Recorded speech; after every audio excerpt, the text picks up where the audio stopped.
Kapag nasa sales and marketing ka at commission basis ka lamang, isa talaga dito sa mga karakter na merong kasyong pagiging talkative, and then yung gumagamit ka ng mga flowering words and convincing power para ma-convince mo yung mga clients na i-grab yung product na ino-offer mo. But dito naman sa line po natin, since ito ay utangan online naman, ang minamarket naman dito ng mga lending company and financing company, including po yung ahente, is yung pera para doon sa mga borrower naman.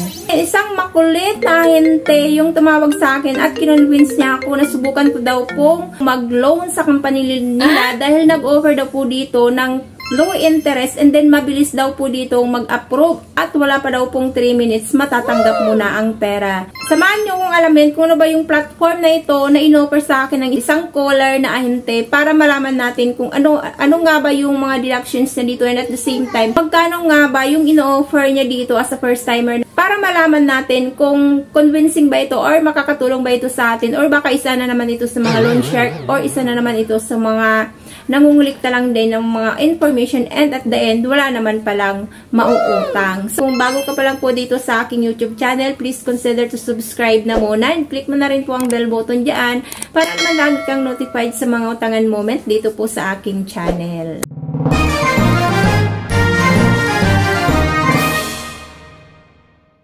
So, disclaimer na muna mga lalabs ko, so hindi pa ako dito promoter o ahente ng platform na babanggitin ko dito dahil ako po ay katulad nyo rin po lamang na napautang lang din sa platform na ito. So, it's up to you na po or decision nyo na po yan kung susubukan nyo rin po itong utangan or hindi. So, wag na tayong magpaligoy-ligoy pa. Ang tinutukoy ko na platform na ito is si Quickla. So, under po siya ni Oasis Land Technology and Corporation. So, nag-rate na po siya dito ng 4.5 star. And then, meron na rin pong 175k reviews. So, possible na marami na siya ditong mga ahente para i-promote or para i-endorse yung kanila pong lending company. Dito isinubukan ko na po siyang applyan, kaya naman this time papakita ko na po sa inyo kung magkano nga ba yung in-approve niya dito as a first timer, and papakita ko sa inyo as an unemployed individual kung magkano ba yung in-approve nila, and at the same time how long yung babayaran mo dito at kung magkano yung matatanggap mo. Product information niya nga dito, loan amount mo from 2,000 up to 30,000, loan period minimum 180 days, 6 months, and maximum 360 days or 12 months. So, annual interest rate, 10% up to 20%, one-time service fee that will be charged upon the principal amount when the loan is disbursed. The service fee will vary depending on the applicant's risk profile. So, other fees, 0. So, requirements nga lang po niya dito is Filipino citizen, above 18 years old and above, and have a valid ID card. So, para makapag-start mag-apply dito, so, kailangan nyo po ditong i-install si Quickla. So, and makikita nyo po yan dyan ng kanila pong privacy as usual. So, basahin nyo na lang po yan, and then click nyo itong okay. Nag-pop up yung homepage nila. Parang misleading yung nakalagay nila dito na loan amount up to, di mo maintindihan kung 3,000 ba ito or 30,000 or 3 million. But then doon po sa enter nila, nakalagay po nila is 30,000. So, 10% up to 20% annually, and 180 up to 365 days na loan terms. So, click lamang po itong apply now. Kailangan nyo ditong mag-register using your cellphone. May papadala na verification code. Copy and paste nyo lamang po yan. And then, lagay nyo po yan dyan para makapag-proceed po kayo. Next, makikita natin personal information. So, permanent address, marital status, email address, and employment information. So, dito employed or not employed.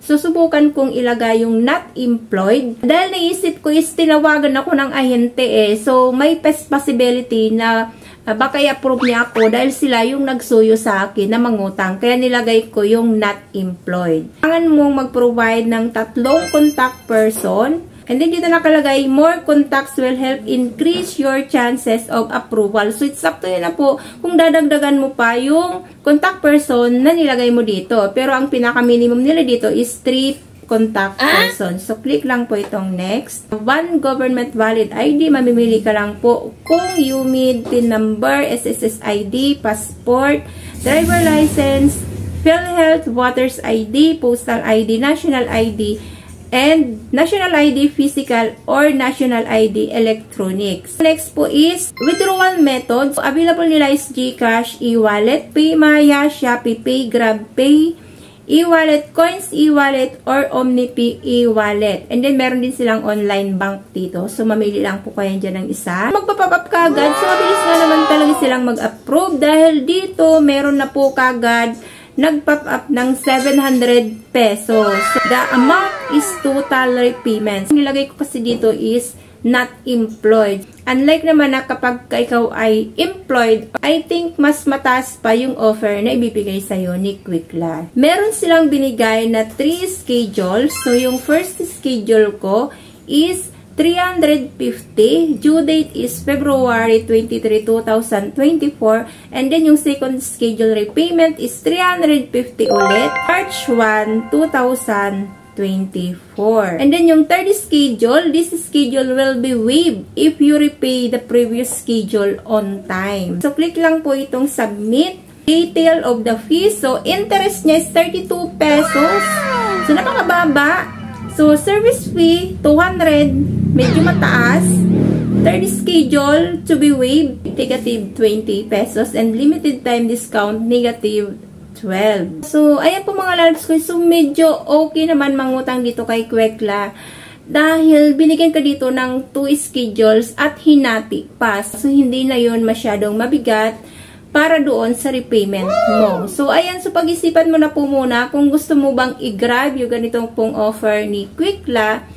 Dahil dito naman pinakita na nila na ito yung maging repayment mo at ito yung marireceive mo at ito yung schedule mo. So, na-specify naman na nila kung how long mo babayaran yung loan approval na binigay sa'yo. Ayun po mga loves ko, sana nagkaroon kayo ng idea na ganito yung sistema ng pagpapautang dito kay Quickla. Base naman ito sa pag-apply ko dito sa kanila. Hindi naman po tayo magkakapare-parehas ng status once na nag-apply ka dito kay Quickla. Depende po yan doon po sa information na binigay nyo po at doon po sila nag-i-evaluate bago ka bigyan ng loan approval. So, it's up to you na po kung i-grab nyo po ba ito or hindi. So, pag-isipan nyo po muna na para naman at the end of the day ay wala po kayong pagsisisihan na nakapangutang kayo dito. Thank you for tuning in mga lalabs ko. God bless po. Bye-bye!